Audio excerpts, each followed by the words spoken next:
Well, today we are in part 4 of our message series, The Ransom. I want to do a quick poll of the audience to get a feel for who's in the room today. The question is, as we begin, how many of you grew up as a child, you grew up in a home where you regularly went to church? Get your hands up real high if you regularly went to church. Okay, let me say something to those of you who grew up in the going to church crowd. And for those of you who did not grow up going to church, or if you don't consider yourself a church person, this is going to explain something about the church people. There's an accidental consequence that can happen of growing up going to church. And the consequence is you can become judgmental. Okay? Do you know any church people that in your estimate are judgmental? Raise your hands. Okay, you see what I just did there? Y'all are busted. Gotcha. All right, but no, and here's the reason why it happens, I think anyway. You know, if you grow up in church world, you're a kid and you're taught, here's the Bible and here's the 10 Commandments.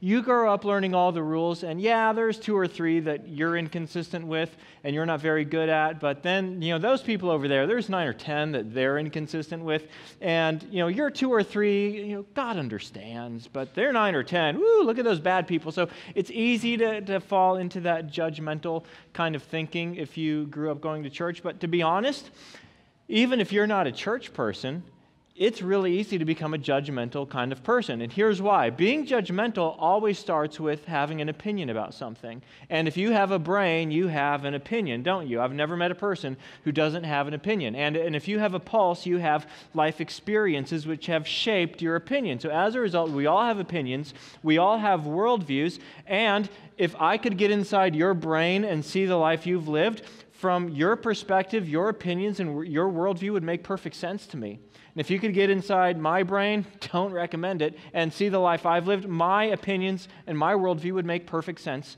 to you. But what happens is, since, I'm right and you're right, and of course you are, from your perspective you're right, and from my perspective I'm right, it's easy to take one little bitty baby step further and saying, that means you're wrong. And we become judgmental against other people. Some of you, you're judgmental against others. Some of you, you're judgmental against yourself. You beat yourself up a lot. You can't let things go. You ruminate about things you've done, things you've said, things that bother you, and you just can't lead yourself to forgive yourself. So your judgmentalism goes against you instead of other people, or perhaps it goes against other people and against you. Now, the interesting thing is, although everyone knows judgmental people, and to some degree that's pretty tempting for all of us, you would think every single person in the world would hate being judgmental because we all know what it feels like to be judged. I mean, you've been judged before, and how does it make you feel? You hate being judged. Everyone hates being judged. You've been judged for the clothes you wear, or maybe your piercings or your tattoos that you have. Or maybe you've been judged by your in-laws for the way you conduct your home or raise your kids. Or you've been judged by someone like me, a member of the clergy, for the way you're living your life. And we've all felt judged, but something that is true of every one of us. You have never, ever, ever in your life said to someone who's judging you, wow, you know what? When you judge me, you make me feel so small and so insignificant and so stupid, I want to change. Thank you. In fact, I want to be just like you. Thank you for judging me. You don't say that, because judgmental people don't change anybody. And being judged doesn't change anyone.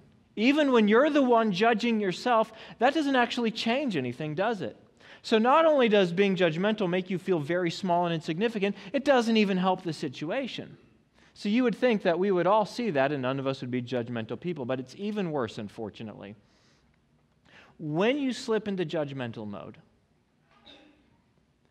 did you know that the lines start to get really blurry, and inevitably you will cross a line and begin to judge God? Let me explain how that works. When you judge someone else, here's what you're saying. God obviously doesn't know how wrong this person is. And since God obviously doesn't know or isn't capable of handling on it, don't worry, God, I'll step in and I'll tell them and I'll criticize them and I'll gossip about what a bad person they are. You're welcome, God. I've got this one covered because apparently you can't handle it. I'm on the case. For those of you who judge yourselves, same thing. You say, maybe God has forgiveness for the world. Maybe Jesus did die for the sins of the world. But I'm going to push God off the judge's bench. I'm going to sit down on the judge's bench. But I'm going to decide that I can't forgive me. I don't care what God's perspective is. I don't care what God declares. I've decided I can't let this go and I can't forgive myself. You are really, when you're judging yourself that way. You're being judgmental against yourself, you're judging God. When you're being judgmental against others, you're judging God. Well, in this series, The Ransom, what we've been doing is we've been looking at the events in the 24 hours leading up to the death of Jesus Christ. We've been doing it by looking through the lens of one of the 4 biographers of Jesus' life, a guy named Mark. And he's been leading us through these series of amazing events leading up to the death of Jesus. Today, we come to a scene in Mark's biography where Jesus is on trial. Now, a courtroom scene is always dramatic. When the defendant takes the witness chair, it's always very dramatic. When the charge or when the stakes is execution, it's very, very dramatic. Jesus is going to take the witness chair today for the first time. And in this section, we discover something that absolutely blows up in our hearts any desire of practicing judgmentalism anymore.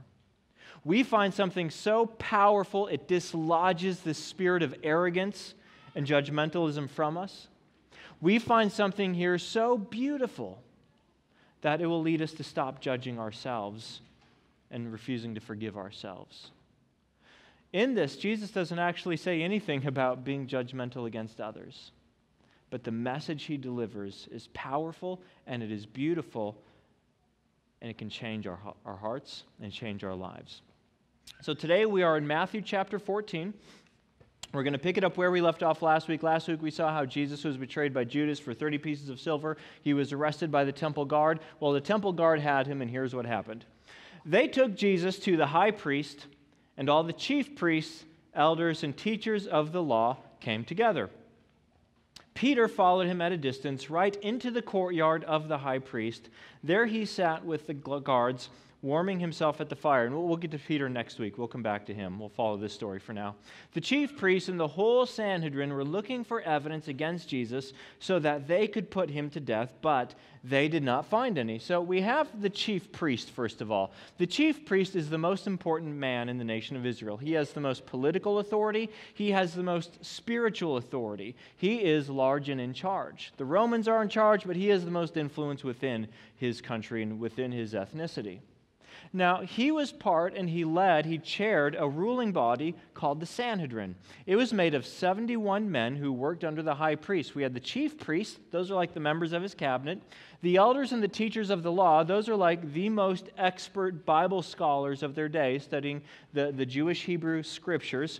And together they formed the ruling body. They could rule on local matters, on non-important matters. Anything big like an execution had to be turned over to the Roman procurator. It had to be turned over to the Romans. So they all gathered together, and they've finally got Jesus arrested. And now that they've got him arrested, they say, okay, we need to find some charges. We caught him, now what?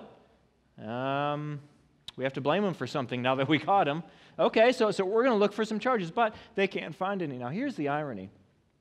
This is the religious they of that culture. This is the religious institution coming together. You would think that if anyone was excited to see the Messiah show up, it would be this group, but they are looking for any reason they can find to put him to death. Here's what happens.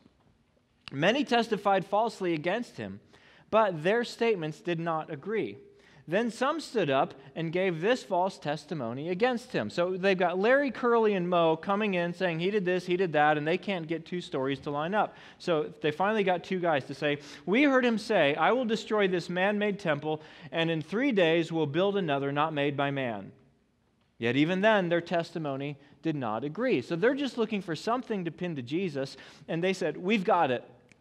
He said we should all destroy the temple. Now, destroying a building would be bad in our generation. Back then, to destroy the temple was like high treason. That would be worthy of death. But they can't get their stories to agree because Jesus talked about something kind of like this a couple different ways, but he never said that. One time his disciples said, Jesus, isn't this temple beautiful? And Jesus said, you know what? Pretty soon this temple is going to be destroyed. And 4 decades later, the Romans came in and dismantled that temple. Another time he said, when this religious body said, prove that you're the Son of God, he said, kill this temple, my body, and in 3 days I'm going to come back to life. But he's talking about his death and his resurrection. He never said anything about we should all go destroy the temple. So they can't get any stories to line up. Now, at this point, the high priest has a problem. Because in this case, the high priest is the prosecuting attorney. And in first century Jewish court, if testimony did not agree, if there is conflicting testimony in a court of law, the case was to be declared a mistrial and thrown out. Furthermore, this case was also an illegal case because the court could not convene at night.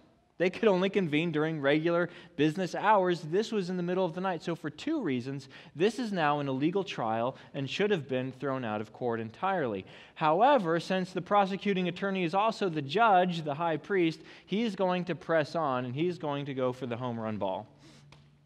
Then the high priest stood up before them and asked Jesus, are you not going to answer? Now, by the way, this is just a completely an aside, has nothing to do with our main point today. This is just free for it's an extra, it's a freebie.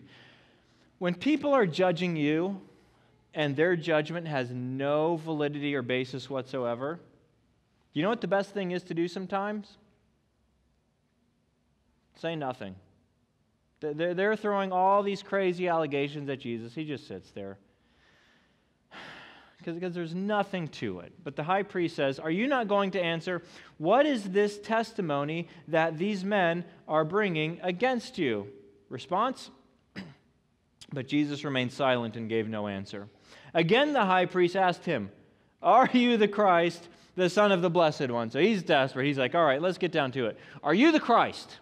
Are you the Savior we've been waiting for? Are you the Son of David? Are you the Son of the Blessed One? Now, in their minds, they did not think of a messianic figure the way Christians today think of a messianic figure. They thought of someone coming with a little bit more political and military power than we might think of when it comes to a Savior from sin. So he wasn't quite sure what he was asking, but he was asking if Jesus is the one, if Jesus is the Christ. Now finally Jesus has something to say at his trial. I am, said Jesus. I am, said Jesus. Well, what does that mean? Jesus is quoting God's proper name here. Early in the book of Exodus, God appeared to Moses and said, Moses, you're going to lead my people out of slavery in Egypt. And Moses said, well, who should I tell them is sending me to rescue them? What's your name? And God said, you want to know my name? My name is I am. That is God's name. That is the name by which he revealed himself to his Old Testament people. In fact, the Sanhedrin, the chief priests, the high priests, the teachers of the law, did you know they would not even say God's name out loud? They would not say I am, because if they mispronounced I am, I don't know how you would, but if you mispronounced it, you might misuse God's name and then God would judge you for misusing his name. This was the revered, sacred name of God. So when the high priest, let me translate this scenario. Are you the Christ, the Son of the Blessed One? Jesus says, God. I am. Now, if that wasn't clear enough, he cranks this up even louder. And he says, you, high priest, you sitting on the judgment bench, you chief priest, you Sanhedrin, you jury, judge, and executioners, you will see the Son of Man sitting at the right hand of the Mighty One and coming on the clouds of heaven. Now, what in the world does that mean? Well, first of all, what he's saying is, you're the judges, but you should be aware of something. There is going to be a day when you see me show up. And I'm going to be showing up at the right hand of the Mighty One, talking about God, coming with the clouds of heaven. What in the world is this talking about? Jesus is actually quoting something from the book of Daniel. Now, if you've ever heard of Daniel from the Old Testament, you probably think of Daniel and the lion's den. That's a story that you've probably heard of, even if you've never gone to church, perhaps. Well, there's more to Daniel than a bunch of hungry lions. In chapter 7, Daniel is telling about a bad dream that he had one night. It was a nightmare. It was a very strange dream. But Jesus is quoting the dream that Daniel had, and this dream took place over 600 years before this event that we're looking at. Here's the dream of Daniel from chapter 7. Daniel said, "In my vision at night, I looked, and there before me was one like a what? Like a Son of Man." Who did Jesus say they would see coming? The Son of Man. Jesus called himself the Son of Man more than he called himself anything. He always referred to himself as the Son of Man. Why? He's talking about Daniel. There before me was one like a son of man. So Daniel's having this dream. You know, imagine this. He's snoring away at night, and in his dream, he sees someone who looks like a son of man coming with the clouds of heaven. Now, that's the second time this has popped up. What are the clouds of heaven? The clouds of heaven are not like the clouds of earth. The clouds of earth are water vapor. We see them most days. The clouds of heaven represent something different. In the Old Testament, when God led Israel out of Egypt, they were led by a pillar of cloud. It wasn't water vapor, it was God's glory. When they built the temple, a cloud of God's glory descended and filled it, and the priests had to run away because they couldn't stand in its presence. Throughout the Old Testament, the clouds of heaven represent God's glory, His holiness, His righteousness, His otherworldliness, His godliness, His bigness, His holiness, His everything that we are not. Daniel sees a dream, and someone who looks like a son of man is coming, and he's coming with all of God's glory and righteousness and holiness and power and authority. So this could be a very terrifying dream. Here's what happens. He, this Son of Man, he approached the Ancient of Days. That's talking about God, the Ancient of Days, and was led into His presence. He, the Son of Man, was given authority, glory, and sovereign power.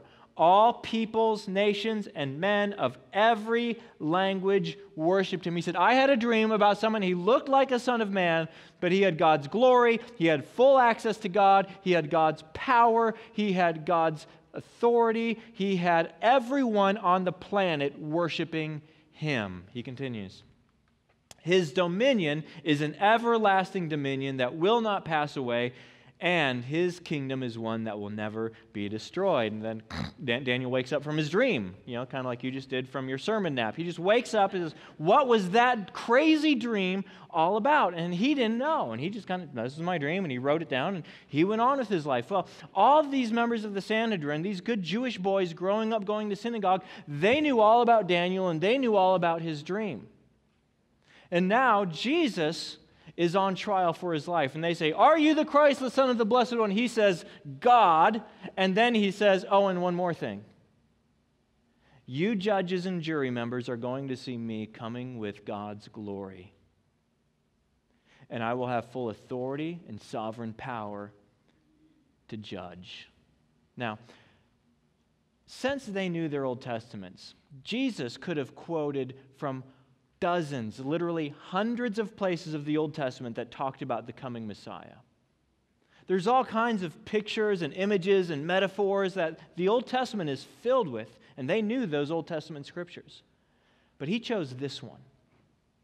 He chose the one, ironically enough, while he is sitting in court being tried.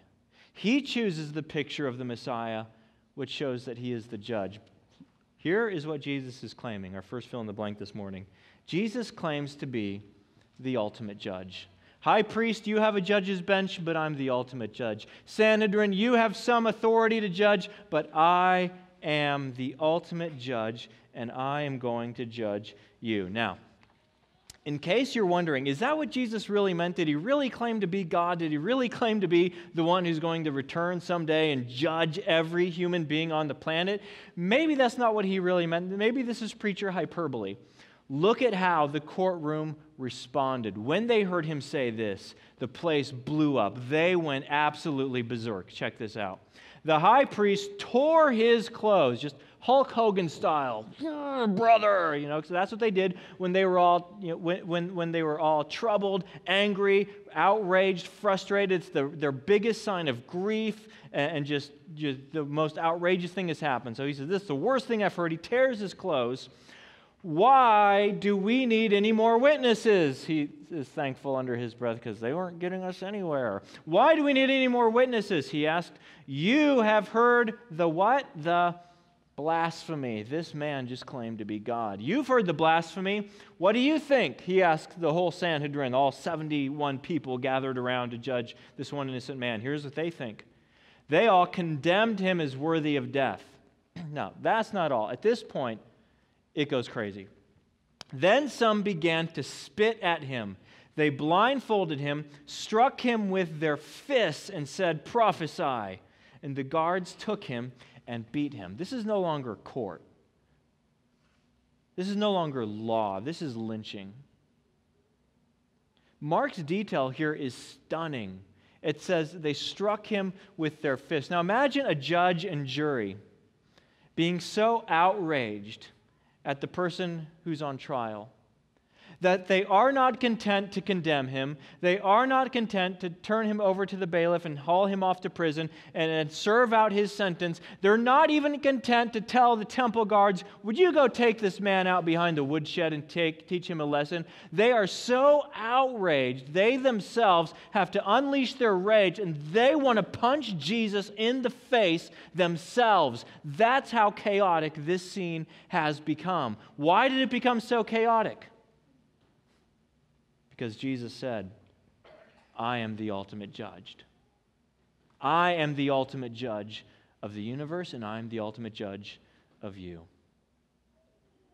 Now, at least they're being honest. At least they're being honest. Jesus just showed up and said, I'm the Son of God. I'm the judge of the universe. At least they're being honest by responding with outrage if they don't believe that claim. Think about this. Let's put it in terms we can relate to. If at the conclusion of my sermon this morning, I said, now, I've been waiting 5 years to tell you guys this, but I think it's time to let you know, I, Jason, am the Son of God, and I am the judge of all humanity. Okay, how would you respond to that? There's really only 3 ways you can respond. 1, you can now look down on me, hate me. Hey, I've given money to this church. I'm mad. Hey, I trusted you. Now I'm mad. Now you're coming off this crazy stuff. So anger is an appropriate response if I said that. Another response is absolute terror, because what if I'm telling the truth? Uh-oh. Jason's the judge. Oops, I said some bad things around him. Then you get terror. Or to fall down and worship because you believe me, right? Those would be the only 3 logical responses. But you could no longer say, I like Jason. He's a good pastor. You couldn't say that anymore, could you? If that were my claim. You could not say, I like Jason, he's a good pastor. Claims to be the Son of God, that's weird, but he's a good pastor. No, you could only hate me, you could be afraid of me, or you could worship me. Those are your only 3 intelligent options. When Jesus claims to be God, in the Bible, those are the 3 responses he gets every single time. People either hated him, or they were terrified of him and said, go away, I can't stand in your presence. Or they adored him and worshiped him. No one, understanding this claim of Jesus, ever approved of him. You cannot approve of Jesus. It's not an honest response. To respond to someone who claims to be your judge on your last day, you cannot approve of him. You can hate him, you can be terrified of him, or you can worship him. These men chose to respond by hating him, but at least they're responding with more honesty than some of you are. You cannot say, I believe Jesus is the Son of God, and merely drop in on church once in a while. It's not an honest response. They respond honestly to his claim. He is the ultimate judge. But look at the irony now. This ultimate judge is getting beaten up. This ultimate judge has been convicted and condemned. Because although Jesus claims to be the ultimate judge, we discover in the scene something else about him. Let's fill in this blank. Jesus is the judged judge. If he's the ultimate judge, not anymore, because now he's the judged judge, because he's been found guilty of blasphemy, and he's about to go stand before Rome on trial for his life. Now, again, why did Jesus say he's the ultimate judge here right as he's being judged? Well, I think to fully understand this and fully appreciate it, I need to take us to one more Old Testament book of the Bible. Because this isn't the first time in human history where the Son of God has willingly stood on trial before a human court. Did you know there is a place in the Old Testament, nearly 15 centuries before this scene, where God himself was willing to stand trial before a human court and let them judge him? The place is in the book of Exodus.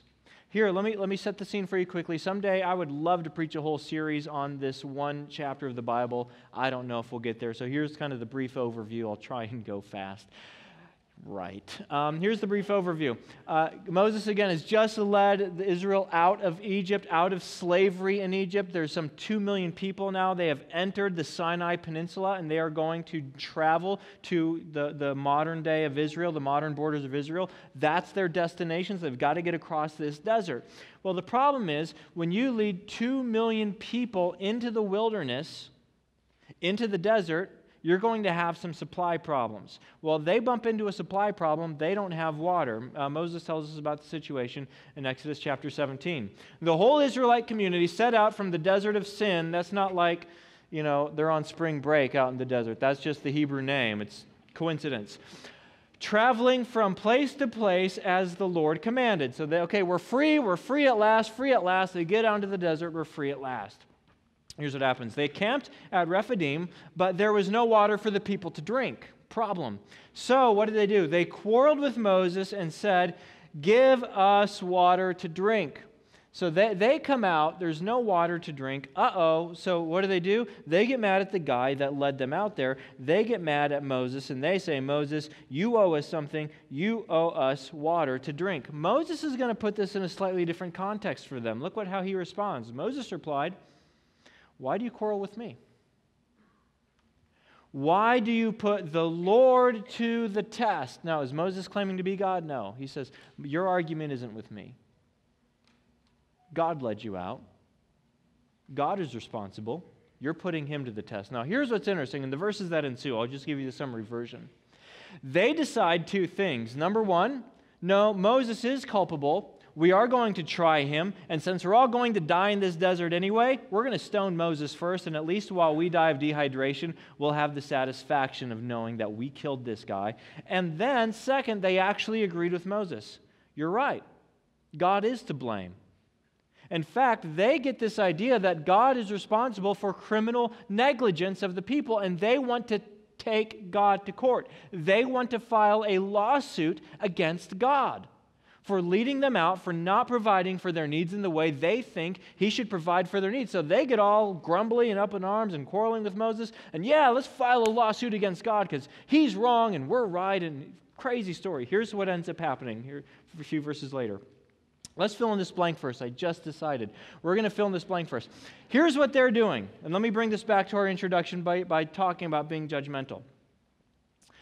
When you judge people or yourself, you're putting yourself in God's position. Jesus said, "I'm the ultimate judge." But this is a picture for what all of human sin is. All of human sin is rebellion. All of human sin is foolishness. And all of human sin is substituting yourself for God. God, you said that's bad for me. Well, from my perspective, it's going to be good for me. God, you said that will dishonor you. From my perspective, it'll honor me, and I think that's more important. Every time you willfully sin against God, you are substituting yourself, your judgment, your perspective, your knowledge, your insight, your wisdom, your pride for God. That's what sin is, and that's what the people are doing in the wilderness, in the desert. We know more than God. We're going to take God's authority and blame him. That's what they do. Here's what happened now. Verse 5. The Lord God answered Moses, "Walk ahead of the people. Take with you some of the elders of Israel and take in your hand the staff with which you struck the Nile and go. Now, let me unpack this for you. Here's what God is saying. The people want a day in court with me? Very well. Take the elders of the people. Those were the judges of the people. Moses and the elders, they had legal standing to decide court cases. And he says, take with you, did you see what he said? The staff with which you struck the Nile. Now, God had just executed 10 plagues of judgment against the Egyptians. And they were done through the staff of Moses. The first plague, Moses takes his staff, hits the Nile River turns to blood. Moses lifts up his staff over all of Egypt, and gnats come up, and frogs come up, and hail comes down, and darkness descends. They're all done through the staff. Moses' staff represents God's justice. It represents God's justice against sin. So when God says, grab the judges and grab the staff, Moses knows, uh-oh, I've seen this happen before. This is not going to end well. He's thinking plagues at this point. He's thinking God's justice is going to come down. They're going to get their day in court. So God has already had trial with the people in the past. Here's what happened. I will stand there before you, pause. Wait a minute, God, don't you mean the people are going to stand before you for trial? God says, Moses, no. I am going to stand before the people. I am going to take the defendant's chair. I will stand trial before not the people will stand trial before me like happened in Egypt. I will stand trial before the people. I will stand there before you by the rock at Horeb. So there's some very specific landmark there that they all know about. Now, this gets crazy. Strike the rock. Which rock? The rock where God is standing, and water will come out of it for the people to drink. So Moses did this in the sight of the elders of Israel. So he gets the elders out, the judges out, the people assemble. God says, I'm going to stand at the rock, and when it's time, Moses, here's what I want you to do.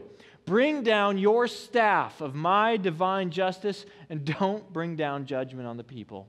Strike the rock where I am standing, and when you strike the rock where I am standing, life-giving water is going to come out. Salvation for these people is going to come out so that they can live, so that they can be saved. Why in the world would God come to a people who are grumbling and stiff-necked and hard-hearted and stand trial before them when they're the ones in sin? Why would God not just do what they asked, stand trial, but do more than they asked, save them? Because in this Old Testament story, we learn something of God's grace. And Moses probably never understood this, to be honest. But in the New Testament, Paul the Apostle did understand it, and he gave commentary explaining this scene for us. Look at what he wrote for us in 1 Corinthians. He says, they, the people of Israel in the Old Testament, they all ate from the same spiritual food and drank the same spiritual drink, for they drank from what? From the spiritual rock that accompanied them. So they had this rock. Moses struck it with the staff of justice. Water came out. They drank from the rock and they lived. And look at what he says. And that rock, that was Christ. That was a foreshadowing of Jesus. That was God showing and depicting how life-giving salvation would come to the world. He says, you want to judge me? You want me to stand before you? I'll do more than that. You can drop the rod of divine justice. You can drop the staff of divine justice and strike me, and salvation will come out for you. See, sin is substituting yourself for God, but do you know what salvation is? Salvation is God substituting himself for you. This whole thing with Exodus and Moses and the rock and God standing trial, it was all foreshadowing what Jesus would fulfill in court. That the ultimate judge would stand trial. That the ultimate judge would become the judged judge, so that wrath, so that justice could fall on him, so that you could be given life-giving salvation. That's incredible. That's incredible, and it's absolutely life-transforming for a few reasons. First of all, two things, and then we'll be done. First thing is this. This world needs a judge. I mean, look out at our world. Just turn on the news for 5 minutes and see all the crime, all the injustice, all the hurt, all the pain. And we look at this broken world and say, I wish God would somehow make all of this wrong right. Our world cries out for the ultimate judge. But the problem is, if there's an ultimate judge, then we're in trouble because we contribute to the evil in this world. My lying, my hurting, my words, my selfishness contributes to the evil of this world, which means although the world needs an ultimate judge, if it has an ultimate judge, I'm in trouble.